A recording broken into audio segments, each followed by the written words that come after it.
এই ବିଲଟା ଦେଖନ୍ତୁ କେତେ ଫାଙ୍କା ଫାଙ୍କା ଦେଖାଉଛି ଦେଖିଲେ ନା। ଆପଣମାନଙ୍କ ପାଖରେ ତାର କାରଣ ହେଉଛି ସେ ଧାନର କୁଇଣ୍ଟାଲ କିଲୋ ହେଲା 3000 3500, ଏ ଧାନ କୁଇଣ୍ଟାଲ ହେଲା 10,500।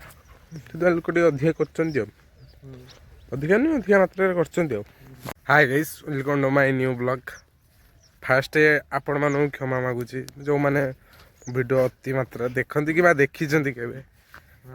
କହିଛି ନା ପରୀକ୍ଷା ମରୀକ୍ଷା ପାଇଁ ଭିଡ଼ିଓ ଆସିପାରୁନଥିଲା। ଅବଶ୍ୟ ଭିଡ଼ିଓ ମୁଁ ବନେଇଛି, ତୁ ଏଡ଼ିଟିଂ ଫେଡ଼ିଟିଂ ଅବହେଳା, ପରୀକ୍ଷା ଥିଲା, ସେମିଷ୍ଟାର ପରୀକ୍ଷା ଥିବା ତୁ ଆଉ ଆସିପାରି ନାହିଁ, କ୍ଷମା କରିଦେବେ। ଏବେ ନିହାତି ଯାହା ମୋ ଏକ ହିସାବରେ ଠିକ୍ ଠାକ୍ ଭିଡ଼ିଓ ଆସିବ। ଆଜିକାଲି ଭିତରେ ଭଲ ଗୋଟେ ଭିଡ଼ିଓ ଆସିବ, ଦେଖିବେ ନିହାତି। ଜୟ ଜଗନ୍ନାଥ। କ୍ଷମା କରିଦେବେ। ମେନ୍ କଥା ମୋତେ ମୁଁ ଆଜି ଆସିଥିନି ବିଲକୁ, ବୁଝିଲେ ନା। ବିଲକୁ ଆସିଥିନି, ୟା 2-3 ଦିନ ପୂର୍ବରୁ ଗୋଟେ ବିଲର ରୁଆ ରୁଇ ହେଉଥିଲା, ଗୋଟେ ଭିଡ଼ିଓ ପକେଇଥିଲି। ସେଠି ଗୋଟେ ଭାଇ କମେଣ୍ଟ କରିଥିଲେ ଯେ, କମେଣ୍ଟଟା ମେନସନ୍ କରିଦେବି ଉପରେ, କରିଥିଲେ ଯେ ଭାଇ ଆମ ଏପଟରେ ତ ଏବେ ହଳ ମାନେ ଧାନ କଟାକଟି ଚାଲିଛି, ଆପଣମାନଙ୍କରେ କେମିତି ରୁଆ ରୁଇ ହେଉଛି। ମେନ୍ କଥା କହିବାକୁ ଗଲେ, ଆପଣଙ୍କ ଯିଏ କମେଣ୍ଟ କରିଥିଲେ ତାଙ୍କ ଏକରୁ ଯେଉଁ ଧାନ ହୁଏ, ଆମର ବି ସେ ଧାନ ହେଇଛି। ସେ ଧାନ ଆମର ସରିକି ସେ ଧାନ ବେଣୁସ ଆମର କଟା ହେଇଗଲା, କାହିଁକିନା ମେସିନ୍ 6ଟା ମେସିନ୍ ଆସିଲା, ସାଙ୍ଗେ ସାଙ୍ଗେ କାଟି ପକେଇଲେ ସବୁ। କାଟି ସାରିଲା ପରେ ଆମର ଏଇଟା ଗୋଟେ ଅଲଗା ଧାନ, ସେ ଧାନ ଏ ଧାନ ଅଲଗା। ଦେଖନ୍ତୁ ଆପଣଙ୍କୁ କେମିତି ବୁଝେଇ ଦେଉଛି। ଏଇ ବିଲକୁ ଦେଖନ୍ତୁ, ଏଇ ବିଲର ଏଇ ଯେଉଁ ମଝିଟା, ଏଇ ଯେଉଁ ମଝିଟା ଦେଖୁଛନ୍ତି ଗୋଟେ ଲାଇନ୍ ହେଇକି ଯାଇଛି, ଏଇ ବିଲ ପାଖକୁ ଦେଖନ୍ତୁ। ବିଲ ପାଖରେ ଟିକେ ବଡ଼ ବଡ଼ ଦେଖାହେଉଛି, ସେଇଟା ଟିକେ ଛୋଟ ଛୋଟ ଦେଖାଉଛି। ବିଲ ଦେଖନ୍ତୁ, ସବୁ ବିଲ ଏଇ ଦେଖନ୍ତୁ ନା, ଗୋଟେ ଲାଇନ୍ ଦେଖାଉଥିବ ଆପଣମାନଙ୍କୁ। ଦେଖନ୍ତୁ ଗୋଟେ ଲାଇନ୍ ଦେଖାଉଥିବ। ଫାଷ୍ଟ ଯେଉଁ ହିଡ଼ ପାଖରେ ରହୁଛି କିମ୍ବା ବଡ଼ ବଡ଼ ଟିକେ ଅଛି, ସେଇଟା ହେଲା ଗୋଟେ ଅଲଗା ଧାନ, ମାନେ ଅଣ୍ଡିଆ ଧାନ। ଆଉ ଯେଉଁ ମଝିରେ ରହୁଛି ସେଇଟା ହେଲା ମାଇ ଧାନ, ଯେଉଁଟା ଛୋଟ ଛୋଟ ଏବେ ହେଇଛି। ସେଟା ଆପଣମାନଙ୍କ ପାଖରେ କ'ଣ ସବୁ ଧାନ ସମାନ ହେଉଥିଲା, ସେଠି କିନ୍ତୁ ଅଲଗା। ଦେଖନ୍ତୁ କିନ୍ତୁ ଏଇ ବିଲଟା ଦେଖନ୍ତୁ କେତେ ଫାଙ୍କା ଫାଙ୍କା ଦେଖାଉଛି, ଦେଖିଲେ ନା। ଆପଣମାନଙ୍କ ପାଖରେ ଯେଉଁ ଧାନ ହେଉଛି, ଆମର ବି ଏଠି ହେଉଛି। ତ ଏ ଧାନ ହେଇସାରିଲା ପରେ ଏ ଧାନ ହେଉଛି, କାହିଁକି ନା ତାର କାରଣ ହେଉଛି ସେ ଧାନର କୁଇଣ୍ଟାଲ କିଲୋ ହେଲା 3000 3500, ଏ ଧାନ କୁଇଣ୍ଟାଲ ହେଲା 10,500। ସେଥିପାଇଁ ଲୋକ ଟିକେ ଅଧିକା କରୁଛନ୍ତି ଆଉ, ଅଧିକା ନୁହେଁ ଅଧିକା ମାତ୍ରାରେ କରୁଛନ୍ତି ଆଉ, ବୁଝିଲେ। ସେଥିପାଇଁ ଲୋକ ଟିକେ ଅଧିକା ପସନ୍ଦ କରୁଛନ୍ତି ଏ ଧାନ କରିବା ପାଇଁ। କହିଲେ ସେ ଭାଇ ଟିକେ ପଚାରିଥିଲେ, କାହିଁ କନଫ୍ୟୁଜ୍ ରଖିବା, କହିଦେବା। ତ ନିହାତି ବି ଏବେ କିଛି କଣ୍ଟେଣ୍ଟ ମିଳୁନି ବନେଇବା ପାଇଁ, ଭିଡ଼ିଓ ବନଉନି ଏତେ, ସେ ବନେଇଦେବା ଗୋଟେ ଭିଡ଼ିଓ ଆଉ। ଦେଖ ପାଣି ମୋଡ଼ାମୋଡ଼ି ଚାଲିଛି ବିଲରେ, ଦେଖ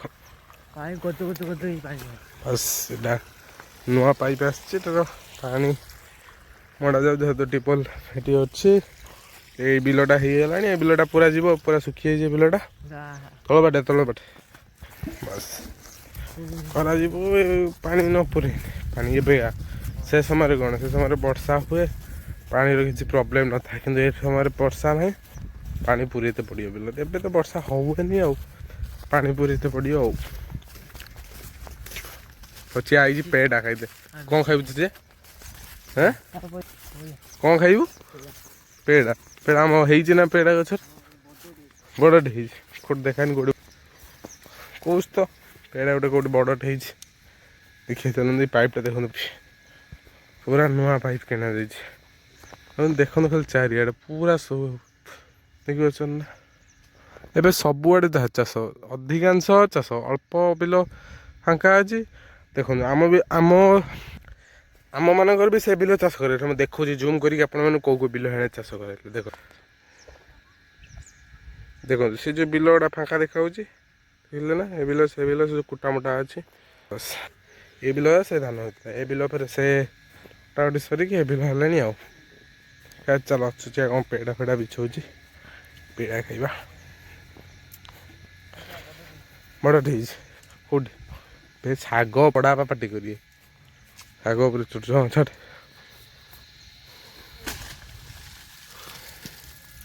କାହିଁ କୋଉଠି ବଡ଼ଟେ ହେଇଛି ଆମେ ଦେଖେନ କୋଉଠି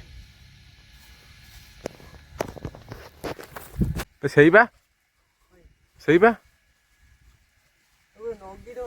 ବେ ସେଇଟାର ମାରି ଦଉନୁ ଖସି ପଡ଼ିବ କାମ କରୁନି ଏତେ ହଁ ସେଇ କାହିଁ କହିବି ଜାଣିଛୁ ନା ହଁ ଯୋଉଠି ସେ ସାରେ ତୁ ଖସେଇ ପାରିବୁନୁ